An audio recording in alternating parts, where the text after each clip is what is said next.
Hi dear friends, welcome back. In this video, I will show you how to update Google Maps application in Android device.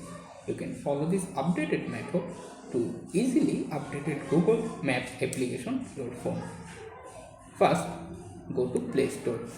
Once you are in the Play Store, tap on your profile symbol at the top menu bar, where you can locate it Manage Apps and Device option. Open it up. After the page is open, look at the update available option. Tap on it. Here you can see the all update available apps there.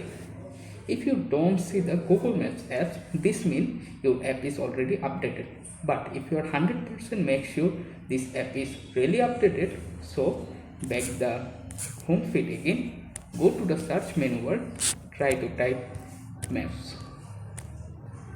After that, you can find the Google Maps app, open it. Here, right now, this app is update available. So tap on the update button and wait to complete the process. This method desires your internet connection. So wait.